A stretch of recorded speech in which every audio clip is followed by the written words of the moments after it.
Ika-45 kabanata sa pagpapatuloy. Makikita si Kalbo na nakangiting sinasabi na tama na daw ang pagyayabang. At kahit na daw gaano pa siya kalakas, hindi niya pa rin daw kayang harapin sila habang pinoprotektahan ang mga bata at ang mga sugatan. Na makikita si Hyuk Soo-chon ay inaatake ang mga preso sa likuran. Na pinagmamasdan ni na Jenny at Lee Si-won. At napasabi ang presong Kalbo na ano. Ikaw na walang hiya. Na sinabi sa kanila ni Hyuk Soo-chon na binabalaan niya daw sila. At anumang pagtatangka na lumapit sa kanila ay hindi niya papayagan. Sinabi pa niya na hindi daw niya pananagutan ang buhay ng mga hindi makikinig sa babalang ito.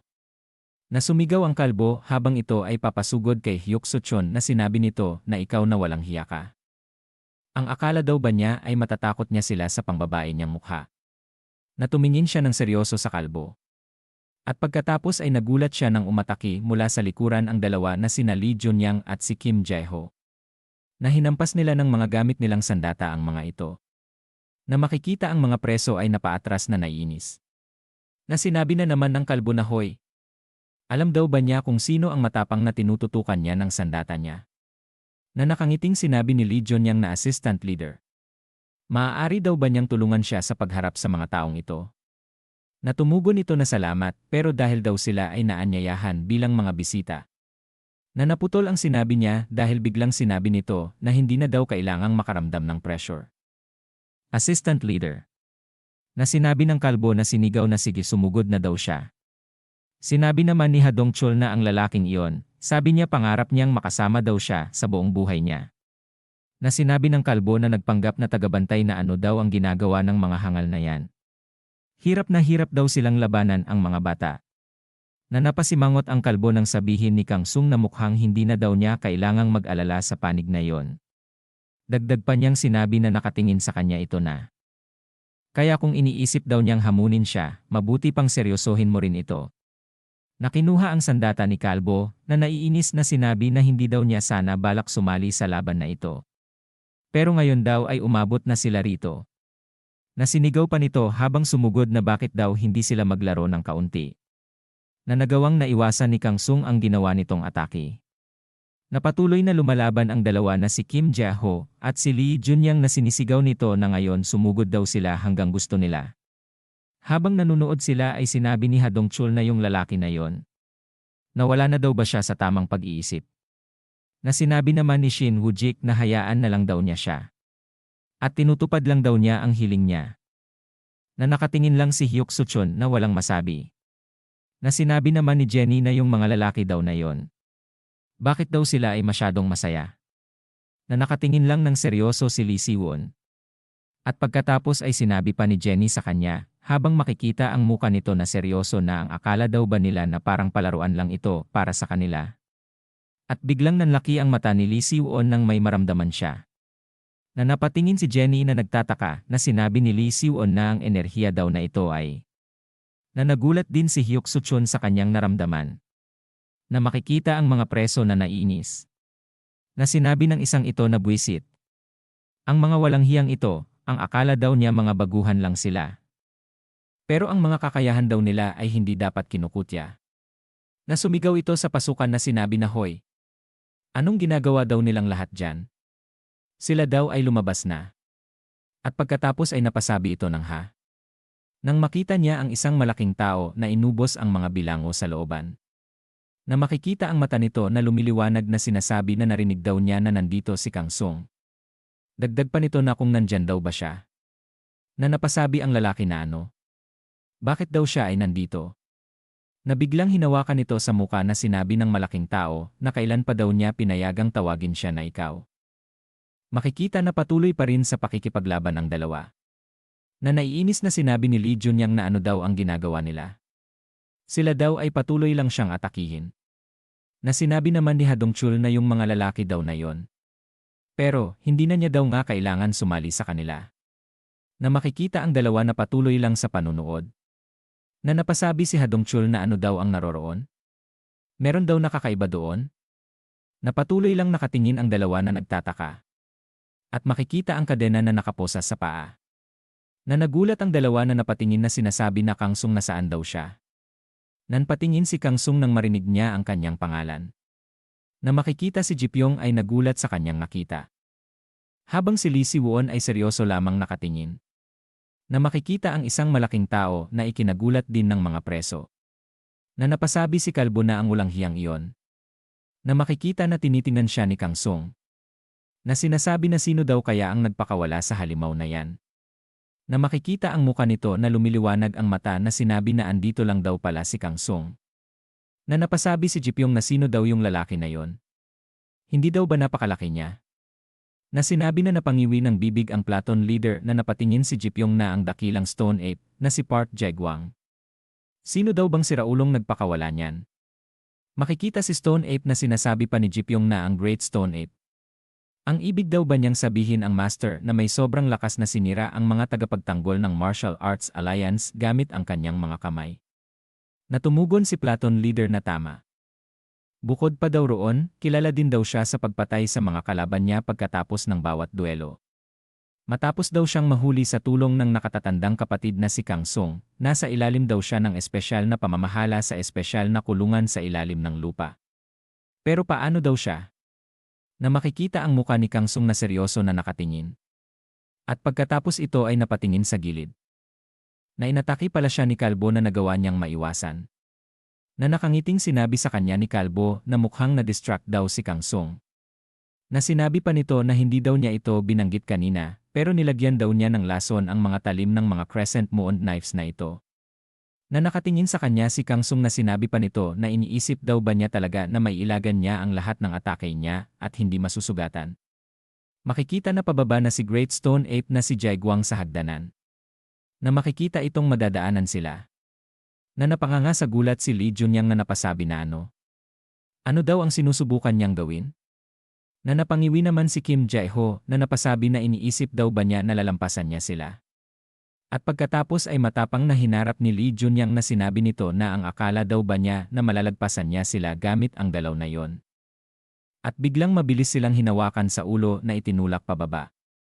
Na ito pala ay si Hyuk So-chon na iniwas niya pala ang mga ito sa mabilis na suntok ng Great Stone Ape. Na makikita silang napadapa sa hagdan na malakas na tumama sa gilid ng kuweba ang suntok nito. Na makikita ang kamao ni Great Stone Ape na mahigpit na nakatikom na sinasabi na kung tama daw ba ito. Na makikita ang dalawa na pinagpapawisan na nakangiwi ang bibig ni Lee Junyang. Na mabilis na tinuhod ni Hyuk So-chon sa muka ang Great Stone Ape. Na masayang napasigaw si Lee Junyang na sinabi na nagawa daw niya. Tumpak daw niyang tinamaan ang punto ng lalagyan ng laway. Na napasabi naman si Kim Jae-ho na tulad daw ng inaasahan mula sa assistant leader. Kung ganon. Na napasabi si Lee Si-won na napatingin si Jenny sa kanya na yon daw ay hindi gumana. Na makikita ang mata ni Hyuk So-chon na nanlaki. Nang maramdaman niya ang isang malaking kamay na hahawak sa kanya. At pagkatapos ay mabilis nitong iniwasan na tumalon sa ere. Na habang papasugod ay sinabi nito sa kanila na manatili lang daw sila sa likod.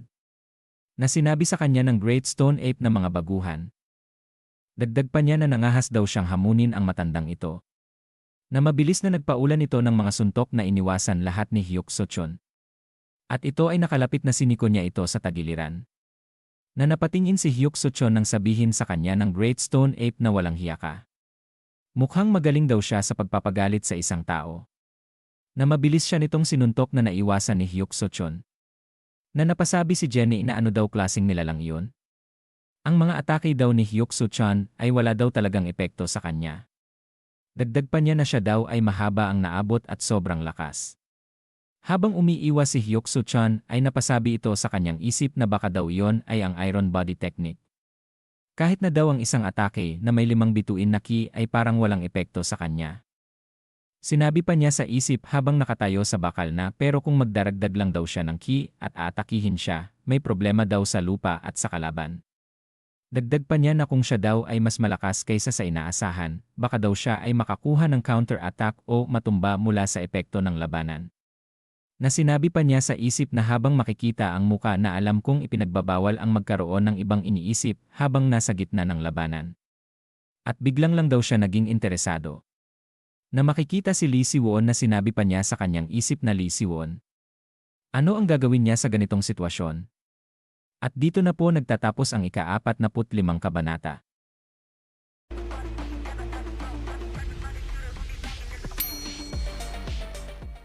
Ika-46 na kabanata sa pagpapatuloy. Inangat ang kamao ng Great Stone Ape na sinasabi na ito daw talaga ay nakakainsulto. Siya daw ay mapangahas. Nananlaki ang mata ni Hyuk Soo-chon nang maramdaman ito. Na sinabi pa nito na huwag daw siyang mawalan ng pukos sa harapan niya. Na inilagan ito ni Hyuk Soo-chon. Na napasabi si Lee Jun-yang na opis. Na sinabi naman ni Kim Jae-ho na hindi daw ba't parang buguho na ito sa ganitong kalagayan. Na napangiti pa si Lee Jun-yang na sinabi na okay ito na daw ang pagkakataon niya para pumasok.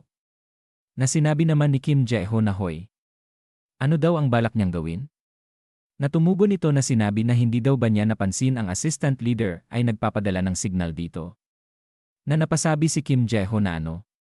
Na makikita si Hyuk Soo-chon na pumunta sa mga preso habang iniiwasan ang pag-atake sa kanya ni Great Stone Ape. Na napasabi ang isang preso na umalis daw siya rito. Na sinabi ni Hyuk Soo-chon sa kanyang isip na ang bilis daw ng kanyang mga atake ay hindi bumabagal kahit kaunti. Dagdag pa niya sa isip na pero hindi daw niya pwedeng hayaan na siya ay laging depensibo rito kaya ngayon ay dapat. Nang biglang may napansin siya. Na ito pala ay si Lee Jun-yang na tumalon sa ere na tutusukin ng kanyang sandata si Great Stone Ape. Na makikita ang muka nito na nakangiti na sinasabi sa isip na ito daw ay gumana. Habang inagaw daw ng assistant leader ang kanyang atensyon, siya daw ay nakalapit para umatake. Malapit nang tumama ang kanyang sandata sa Great Stone Ape na sinabi pa niya sa isip na agad daw niya siyang neutralisahin ng ganito.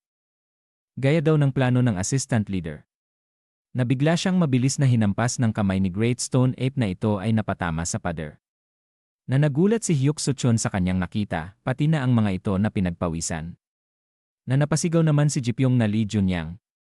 Na sinabi ni Great Stone Ape kay Hyuk Soo-chon na ang akala daw ba niya na ang biglaang pag-atake na puno ng masamang hangarin ay gagana laban sa kanya. Na sinabi naman ni Hyuk Soo-chon na kasalanan daw niya ito. Hindi niya daw nasubaybayan ang galaw ng mga taong kailangan niyang protektahan dahil na-distract daw siya. At pagkatapos ay hawak sa dalawang balikat ni Great Stone Ape si Lee Jun-yang na sumisigaw sa sakit. Na sinabi ni Great Stone Ape na nangahas daw siya na tumarget sa matandang ito gamit ang mahinang kakayahan. At bilang halimbawa daw pagpipirasu-pirasuhin daw niya siya. Na sinabi ni Hyuk Soo-chon na hindi daw pwede sa ganitong bilis. Na makikita ang mata ni Great Stone Ape na napasabi na ano. Na si Lee Si-won ay mabilis na tumungtong sa balikat niya. Na ikinagulat ni Jenny sa kanyang nakita. Na sinigaw nito na hoy Lee Si-won. Na napatingin si Hyuk Soo-chon kay Lee Si-won nang sabihin nito sa kanya na assistant leader. Saan daw ba lumilipad ang isip niya? Na sinabi pa ni Lee Si-won sa kanya na sadyang kulang daw ba ang kakayahan niya kaya hindi niya kayang harapin ang ganitong klaseng tao. Na binitawan ng Great Stone Ape si Lee Jun-yang na sinasabi nito na sino na naman daw ang baliw na ito. Na mabilis na hahawakan si Lee Si-won ng Great Stone Ape. Ngunit nagulat ito nang naglagay ng enerhiya sa paa si Lee Si-won. Na siya ay gumamit ng atake na seismic stamp na ikinawasak ng kanilang pinagkakatayuan. Na ikinagulat ni Hyuk Soo-chon pati na ang mga bilanggo sa kanilang nakita. Na napanganga si Kim Jae-ho na pinagpapawisan. Na makikita na silang dalawa ay mahuhulog sa ilalim ng kuweba. Na napasigaw si Jenny na hoy. Lee Si-won. Bilisan daw niya at lumayo siya dyan. Bilisan na. Na makikita ang muka ni Lee Si-won na seryoso lang na nakatingin ito sa kanya. Na makikita ang dalawa na patuloy sa pagbagsak na sinisigaw ni Jenny na hoy. Lee Si-won. At pagkatapos ay mabilis na napatingin si Jipyong sa kanyang gilid nang biglang mabilis na humabol si Jenny. Na makikita itong tumalon din papunta kay Lee Si-won. Na napasigaw si Jipyong na ano na naman daw ang problema niya ngayon? Ang lahat daw ba ay nababaliw na ng sabay-sabay? At lumipat ang eksena sa labanan ni Kang Sung at ni Kalbo. Na gumagawa ito ng mga after image na umiikot na inaatake si Kang Sung. Na makikita ang muka nito na naiinis na sinasabi na gaya daw ng inaasahan kay Kang Sung, talagang totoo daw ang mga chismis tungkol sa kanya. Sinabi pa niya sa isip na kahit anong galaw daw ang gamitin niya para umatake, ito daw ay iniiwasan niya lang lahat. Na ito ay nagtataka habang nakatingin si Kang Sung sa kanyang gilid. Na napasabi sa isip si Kalbo na nangahas pa daw siyang madistract habang nakikipaglaban sa kanya. Naiinis pa niyang sinabi sa isip na ganoon daw ba siya kabilib sa kakayahan niya. Kung ganun daw. Okay sige. Nagumamit na naman ito ng after image na sinabi pa sa isip na ang maikling sandali daw ng pagkalito ng kanyang mga pandama. Yan daw ang magiging huling sandali niya. Na makikita na nakalapit ang kalbo kay Kang Sung na napangiwi ng bibig ito. Tumawa ng malakas na sinabi pa ni kalbo na Kang Sung. Ito na daw ang katapusan niya. At pagkatapos ay napasabi ito ng ha.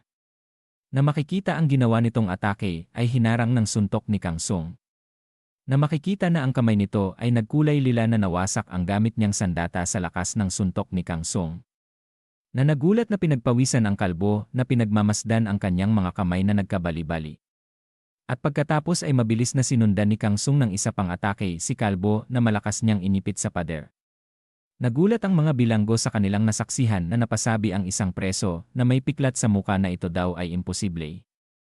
Dagdag pa nito na makikita ang kalbo na nakabaon sa pader na si Bukgo, ang Ghost Axe Toad, daw ay hindi man lang nakagawa ng maayos na pag-atake. Na sinabi sa kanila na ikinatakot ng mga ito na sino daw ang susunod niyang kalaban.